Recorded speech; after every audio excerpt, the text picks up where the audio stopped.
G'day team, here with KJ, an absolute legend in the turf industry. We're here at Turf Days today, and we've got a few questions for him. How's your Turf Days been so far? It's been outstanding, John.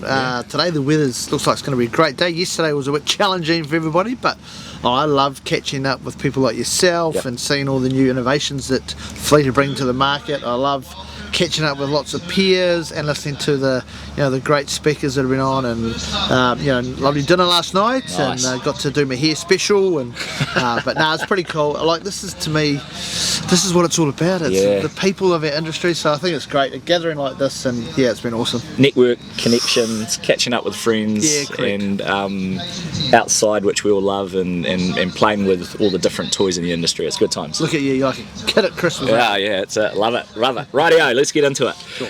What's the weirdest thing you've ever found on a sports field while working? Oh God, the weirdest thing ever. Yeah. Oh yeah, I have done a bit of work overseas, so probably not the weirdest thing I found, but I went and did some work in Samoa for the All Blacks in Apia, and I turned up there and they didn't have a mower. Oh man. Which I thought, that's an interesting thing on a stadium sports field. Pretty essential piece of kit. So that's something that I didn't find, which I wish I had it. So does that answer the question? Yeah, that's fine. That one's pretty good. Did you get one? Yeah, we had to borrow one from. It needed to be jump started and all sorts of things. But hey, we got there. Oh, that's it. Get the job done. Yeah, mate. If you could design a dream sports turf field with an unlimited budget, what would you include? Oh, well, it definitely would have fleet paint. Oh yeah, 100%. That's a given. I think for me and what I do, it'll be a cricket ground. Yep. It'd be a cricket ground with a roof on it, so I don't have to do the colours. Oh, yes. Weather in cricket is an absolute. I used to have a big mopper here. Now look at the state of me.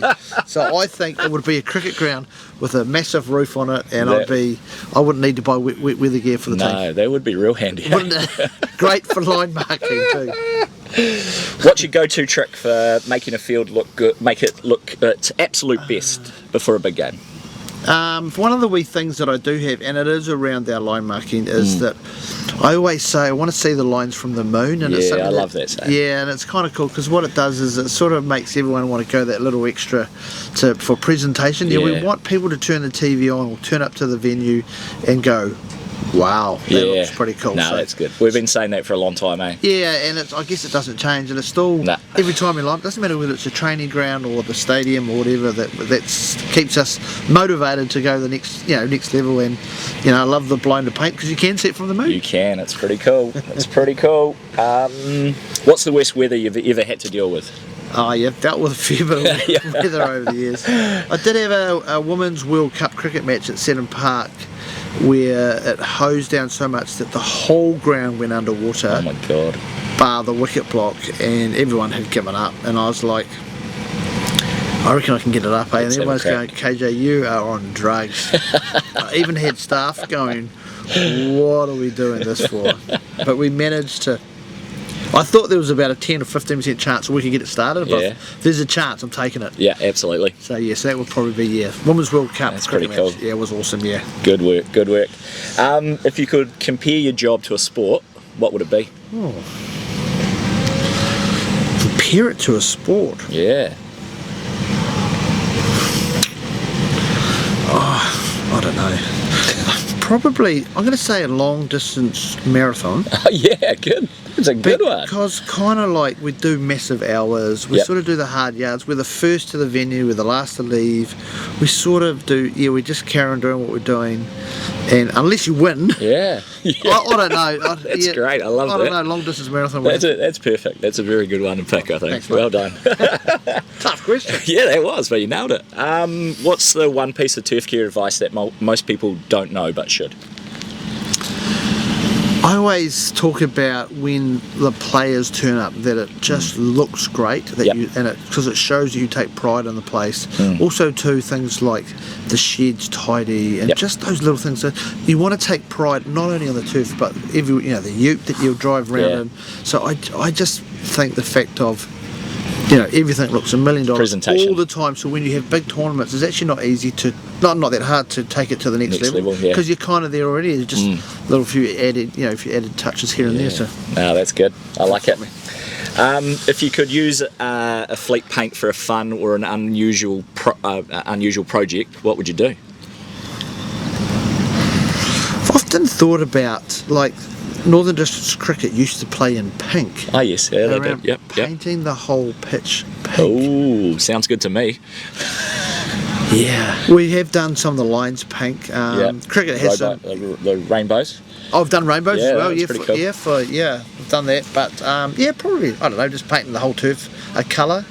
Yeah. Here I am trying to get rid of logos. And let's sort that one out. We can do that next week if you want. I do remember one cool thing that me and you had talked about for a long period of time was, the Aussies, they always make their lines yellow for the games. Oh, yes. And we did them black. Yeah, we did. Yeah, so that was an All Black game against Tonga. Yeah, it was an afternoon game, and it was called the blackout game. Yeah, that's right. So we actually painted the lines black, and the All Blacks, the team didn't know. Yeah. So when they turned up, it was actually pretty cool. That was cool. I loved that. I actually wonder whether or not we're at the stage now. I had 12 months in Dubai. Yep. And a lot of codes using the venues, and we were painting 4 different colours for 4 different codes on our field. Yeah. So red might have been football, white might have been rugby, black might have been, Irish rugby or whatever. And it was actually quite cool to see multi-use venues not having to remove lines, but we just put more down different colours. It's a dream. It's a dream for me. There you go. How good's that? Can you give me 4 times the amount of paint? That sounds horrible. Love it. Rightio, last one. Oh, okay. Bring it on. Have you ever had a line marking disaster? Oh, yeah, I've had plenty. Can I share 2? Yeah, you can share 2. All Black game in Apia, I was up there, and the locals were playing with the line marker at night. Oh, that's right, I remember this. And here I am, game day, out line marking, and the front wheel just went oof. I'm like, oh no! So that was interesting. But probably the biggest disaster was one of the gentlemen that's here today. I won't name names. I had got a brand new ute, black ute, and I said, take my ute down to the stadium, pick up a 20 litre of paint. Yeah, nice paint. And he didn't put the lid on properly. Oh no! And he came back and he got out and he opened up the back of the ute, and the paint had gone everywhere. Brand new ute, black. Oh no! Oh my god! What, dripping out the back on the road? Oh my god! I'm not naming names. Ashley Head. But yeah, I love it. There was like, and it stayed. The paint's so good, it stayed forever. It would have stuck in there for a while. Yeah, no, that's true. What about you? What is the biggest disaster you have had in your line marking? Oh gosh! 25 years with Fleet. There's been too many Has there? too many to talk about. It actually could be another whole segment. On you? Yeah, far out. Oh man, I've been covered in it from head to toe. Literally looked like a marshmallow man. Actually, was it Michelin Man? That's what Actually, talking about that, I did do. I said the Manu Samoa played the All Blacks in up here, and I went up into the game for the All Blacks, and the blue was Samoa, right? Yeah. So I decided to make the numbers blue, and I took all this blue paint up. And anyway, the Prime Minister of Samoa was the chairman of the rugby board, and he came down to see the ground and heard it was looking pretty good. And I am covered in blue paint, and he wanted to come up and say hi. So he's come out and gone to shake my hand, and I'm like, I look like a Smurf. But I got away with it. I said, "Oh mate, I'm bleeding Samoan blood. Look at me, my blue." So that was kind of a cool story. The Prime Minister. That's really cool. I love it. Oh well, hey, thank you very much as always for taking the time to catch up with us. You're an absolute legend, and we love what you do out there, and we love all the support you give to Fleet. I know, I love it, Johnny. You've been a superstar. You're a great mate. You've got an awesome product. I love it, and let's continue for another 25 years, eh? Yep, sounds good. All right, thank you, bro. Cheers, mate.